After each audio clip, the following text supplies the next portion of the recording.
ওম শান্তি। আজ 16 জুলাই 2024 প্রাতঃ মুরলি। বাবা আজ বলেছেন, মিষ্টি বাচ্চারা, ড্রামার যথার্থ নলেজের দ্বারাই তোমরা অচল অটল এবং একরোষ থাকতে পারবে। মায়ার ঝড় তোমাদের নাড়াতে পারবে না। আজকের মুরলির প্রশ্ন, বাচ্চারা, দেবতাদের কোন মুখ্য গুণটি তোমাদের মধ্যে দেখতে পাওয়া উচিত? উত্তর, প্রফুল্ল থাকা। দেবতাদের সর্বদা হাসি মুখে প্রফুল্লিত দেখানো হয়। বাচ্চারা, তেমন তোমাদেরও সদা প্রফুল্ল থাকতে হবে। যাই হোক না কেন, তোমরা হাসি মুখে থাকো। কখনোই উদাস হওয়া বা ক্রোধ আসা উচিত নয়।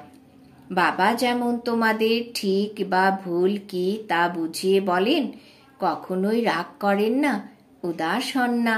বাচ্চারা, তেমন তোমরাও উদাস হবে না। ওম শান্তি। অসীম জগতের বাচ্চাদের অসীম জগতের বাবা বোঝাচ্ছেন।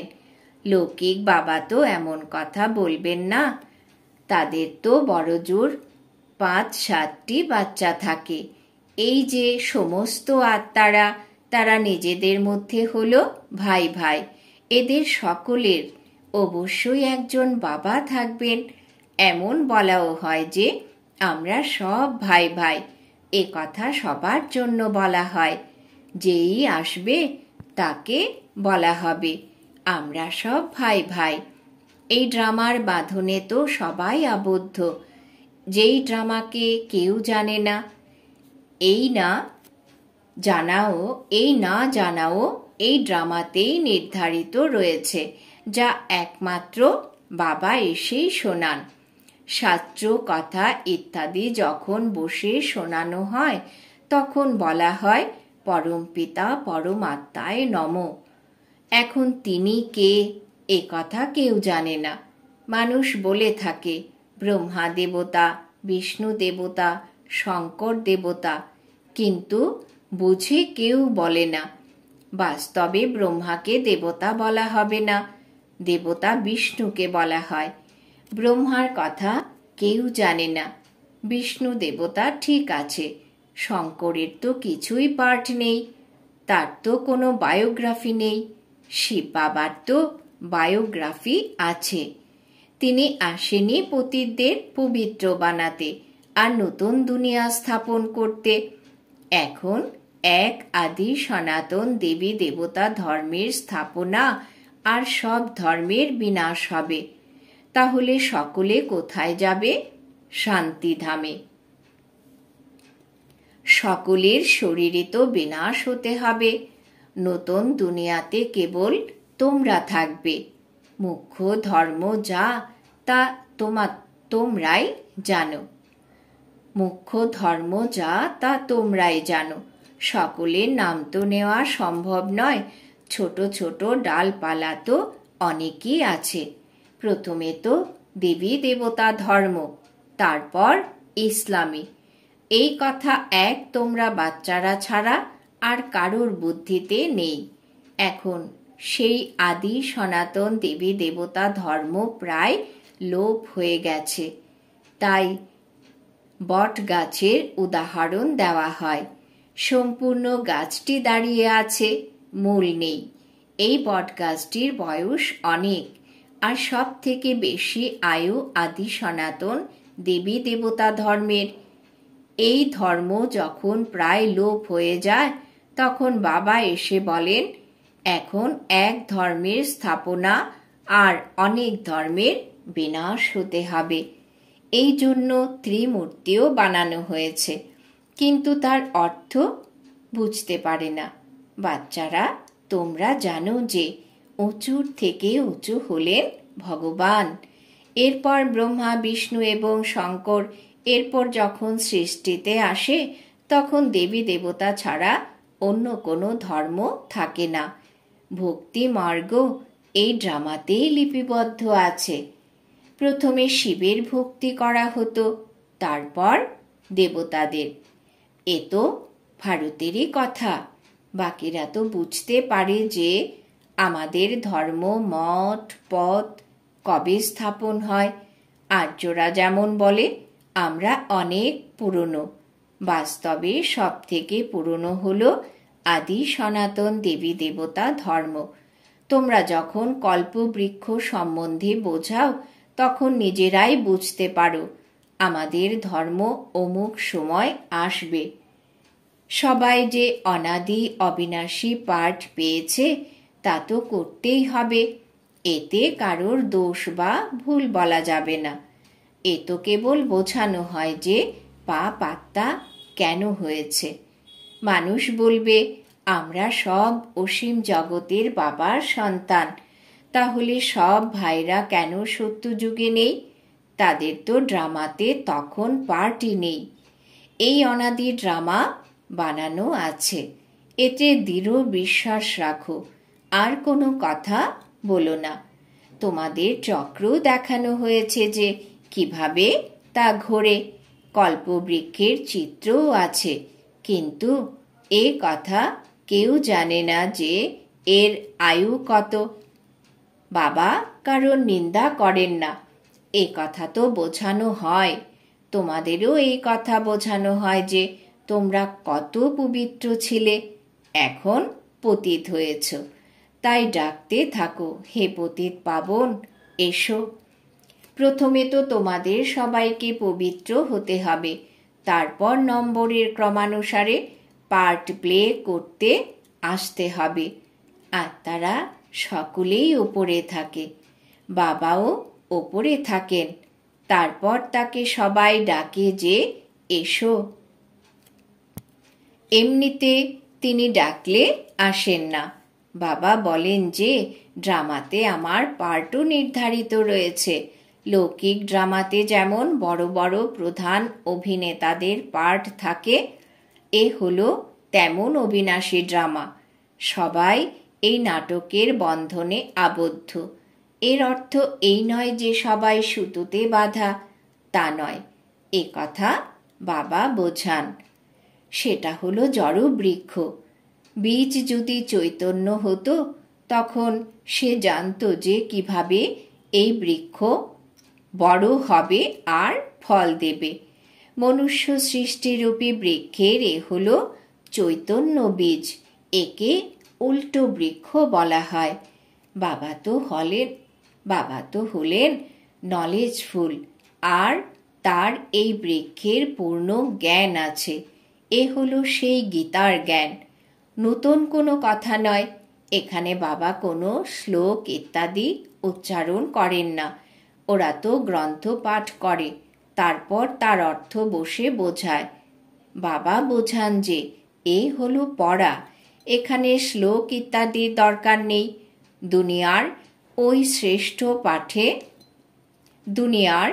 ওই শাস্ত্রের পাঠে কোনো এইম অবজেক্ট বা লক্ষ্য নেই। এমন বলাও হয়ে থাকে যে জ্ঞান, ভক্তি এবং বৈরাগ্য, এই পুরনো দুনিয়ার বিনাশ হয়ে যাবে। সন্ন্যাসীদের হলো সীমিত জগতের বৈরাগ্য, আর তোমাদের হলো অসীম জগতের বৈরাগ্য। শঙ্করাচার্য যখন আসেন তখন তিনি শেখান সংসারের থেকে বৈরাগ্য। তিনিও শুরুতে শাস্ত্র ইত্যাদি শেখাতেন না। যখন অনেক বৃদ্ধি হতে শুরু করেছে তখনই তিনি শাস্ত্র লিখতে শুরু করেন। প্রথমে ধর্মস্থাপক একজনই হন, তারপর ধীরে ধীরে বৃদ্ধি পেতে থাকে। তোমাদের এও বোঝাতে হবে এই সৃষ্টিতে প্রথমে কোন ধর্ম ছিল। এখন তো এখানে অনেক ধর্ম। আগে আদি সনাতন দেবী দেবতা ধর্ম ছিল, যাকে স্বর্গ বলা হয়। বাচ্চারা, তোমরা রচয়িতা আর রচনার জানার কারণে আস্তিক হয়ে যাও। নাস্তিক হলে কত দুঃখ হয়, মানুষ অনাথ হয়ে যায়, নিজেদের মধ্যে লড়াই ঝগড়া করতেই থাকে। বলা হয় তোমরা ক্রমাগত নিজেদের মধ্যে লড়াই ঝগড়া করছো, তোমাদের কি কোনো মালিক নেই? এই সময় সকলেই অনাথ হয়ে যায়। নতুন দুনিয়াতে পবিত্রতা, সুখ, শান্তি সব ছিল। সেখানে অপার সুখ ছিল। এখানে আছে অপরম অপার দুঃখ। সে হলো সত্যযুগের আর এ হলো কলিযুগের। তোমাদের হলো এখন পুরুষোত্তম সঙ্গম যুগ। এই পুরুষোত্তম সঙ্গম যুগ একটাই হয়। সত্যযুগ আর ত্রেতার সঙ্গমকে পুরুষোত্তম বলা হবে না। এখানে থাকে অসুর আর ওখানে থাকে দেবতারা। তোমরা জানো যে এ হলো রাবণ রাজ্য। রাবণের ওপর গাধার মাথা দেখানো হয়। গাধাকে যতই পরিষ্কার করে তার উপরে কাপড় রাখো না কেন, গাধা আবার মাটিতে গড়াগড়ি খেয়ে সব নোংরা করে দেয়। বাবা তোমাদের দেহরূপী বস্ত্র স্বচ্ছ ফুলের মতো সুন্দর করেন। তারপর তোমরা রাবণ রাজ্যে ঘুরতে ঘুরতে অপবিত্র হয়ে যাও। তোমাদের আত্মা আর শরীর দুই অপবিত্র হয়ে যায়। বাবা বলেন, তোমরা সমস্ত শৃঙ্গার হারিয়ে ফেলেছ। বাবাকে পতিত পাবন বলা হয়। তোমরা ভর্তি সভায় বলতে পারো যে আমরা স্বর্ণযুগে কত সুসজ্জিত ছিলাম।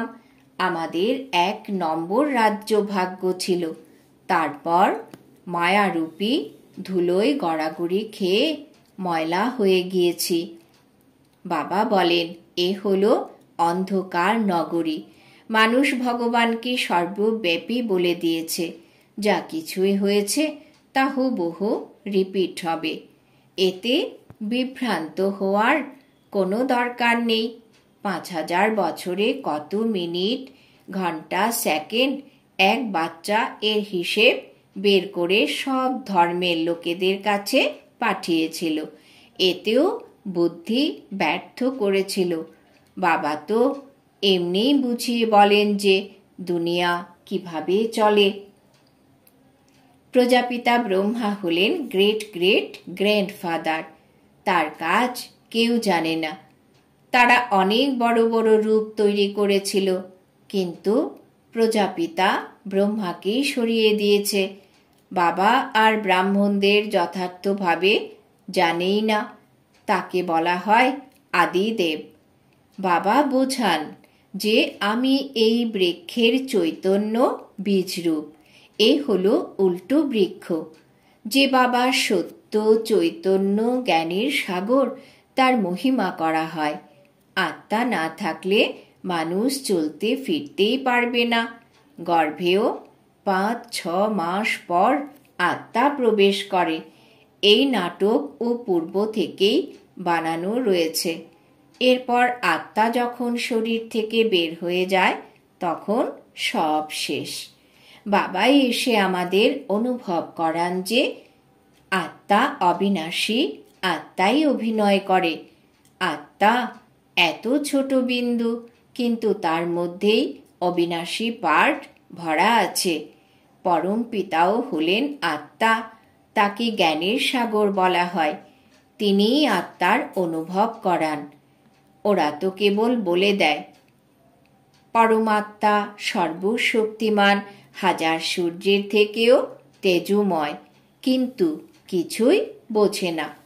বাবা বলেন যে এ সবই ভক্তি মার্গে বর্ণনা করা হয়েছে আর শাস্ত্রে লিখে দেওয়া হয়েছে।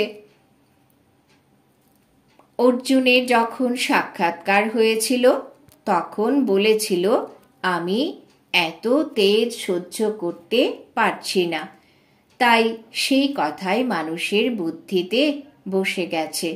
এত তেজময় যদি কারোর ভেতরে প্রবেশ করে তবে বিস্ফোরণ ঘটে যাবে। জ্ঞান তো নেই, তাই না? তাই তারা মনে করে পরমাত্মা 1000 সূর্যের থেকেও তেজময়। আমরা তার সাক্ষাৎকার চাই। ভক্তির ভাবনা ভেতরে বসে আছে, তাই তাদের তেমন সাক্ষাৎকারও হয়।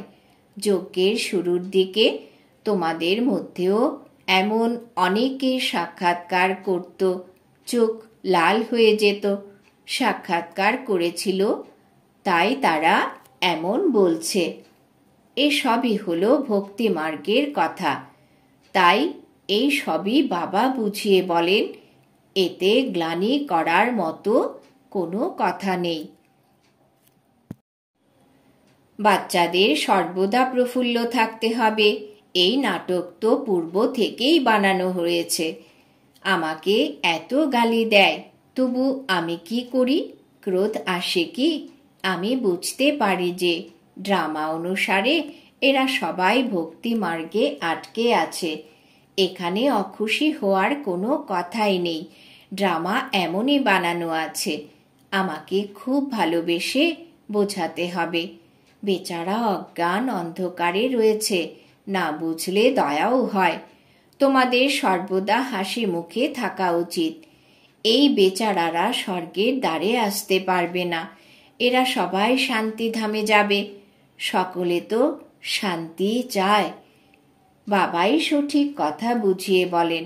এখন তোমরা জানো যে এই খেলা সম্পূর্ণ বানানো। এই ড্রামাতে প্রত্যেকেরই পার্ট পেয়েছে। এতে অনেক অচল এবং স্থির বুদ্ধির প্রয়োজন। যতক্ষণ না অচল অটল একরস অবস্থা না হয়, ততক্ষণ পুরুষার্থ কিভাবে করবে? যাই হোক না কেন, ঝড়ও যদি আসে তবু তোমাদের স্থির থাকতে হবে। মায়ার ঝড় তো অনেকই আসবে, এমনকি শেষ পর্যন্ত আসবে। তোমাদের অবস্থা মজবুত হওয়া চাই। এ হলো গুপ্ত পরিশ্রম। কোনো কোনো বাচ্চা পরিশ্রম করে ঝড়কে উড়িয়ে দিতে থাকে। যে যত বাবার কাছাকাছি থাকবে সে তত উঁচু পদ পাবে। রাজধানীতে তো অনেক পদই আছে। সব থেকে সুন্দর চিত্র হলো ত্রিমূর্তি, গোলক আর কল্পবৃক্ষ। এগুলো শুরুর দিকে বানানো হয়েছিল। বিদেশে সেবার জন্য এই দুটো চিত্র নিয়ে যেতে হবে। এগুলো দেখেই ওরা খুব ভালোভাবে বুঝতে পারবে। ধীরে ধীরে বাবা যেমন চান যে এই চিত্র কাপড়ের উপরে হোক, তাও তৈরি হতে থাকবে। তোমরা বোঝাবে যে কিভাবে এই স্থাপনা হচ্ছে। তোমরাও যদি এই কথা বুঝতে পারো, তাহলে নিজের ধর্মে উঁচু পদ পাবে। খ্রিস্টান ধর্মে তোমরা যদি উঁচু পদ পেতে চাও, তাহলে খুব ভালো করে বোঝো। আচ্ছা, মিষ্টি মিষ্টি হারানিধি বাচ্চাদের প্রতি মাতা পিতা বাপ-দাদার স্মরণের স্নেহ সুমন আর সুপ্রভাত। আত্মাদের বাবা তার আত্মারূপী বাচ্চাদেরকে জানাচ্ছেন নমস্কার। আমরা আত্মারূপী বাচ্চারা আমাদের মাতা পিতা বাপ দাদাকেও জানাই স্মরণের স্নেহ সুমন সুপ্রভাত নমস্কার। ধারণার জন্যে মুখ্য সার 1 নম্বর, এই পুরুষোত্তম সঙ্গম যুগে পবিত্র হয়ে নিজের শৃঙ্গার করতে হবে। কখনোই মায়ার ধুলোয় গড়াগড়ি খেয়ে শৃঙ্গার নষ্ট করে ফেলো না। 2 নম্বর, এই ড্রামাকে যথার্থভাবে বুঝে নিজের অবস্থা অচল অটল এবং স্থির বানাতে হবে। কখনোই ঝিমিয়ে যাবে না, সর্বদা প্রফুল্ল থাকতে হবে। বরদান। বাবা আজ বরদান দিয়েছেন, ভাবনা চিন্তা করে প্রতিটি কর্ম করা, অনুতাপ করা থেকে মুক্ত থাকা, জ্ঞানী তু আত্মা ভব। ভাবনা চিন্তা করে প্রতিটি কর্ম করা, অনুতাপ করা থেকে মুক্ত থাকা, জ্ঞানী তু আত্মা ভব। ব্যাখ্যা: সমগ্র বিশ্বেও বলা হয়ে থাকে যে আগে চিন্তা করো, তারপরে করো। যারা চিন্তা না করে কর্ম করে, কর্ম করার পর চিন্তা করে, তাহলে সেটা অনুতাপের রূপ হয়ে যায়। কর্ম করার পর চিন্তা করা, এটাই হলো অনুতাপের রূপ। আর পূর্বে চিন্তা করা, এটা হলো জ্ঞানীতু আত্মার গুণ। দাপর কলিযুগে তো অনেক প্রকারের অনুতাপ করতেই থাকে, কিন্তু এখন সঙ্গমে এই রকম চিন্তা ভাবনা করে সংকল্প বা কর্ম করো, যেটা কখনো মনেও 1 সেকেন্ডও অনুতাপ না হয়। তখন বলা হবে জ্ঞানী তু আত্মা। স্লোগান: যে দয়াবান হয়ে সর্বগুণ আর শক্তিগুলির দান করে সেই হলো মাস্টার দাতা। যে দয়াবান হয়ে সর্বগুণ আর শক্তিগুলির দান করে সেই হলো মাস্টার দাতা। আজকের সমান আমি জ্ঞানী তু আত্মা। ওম শান্তি।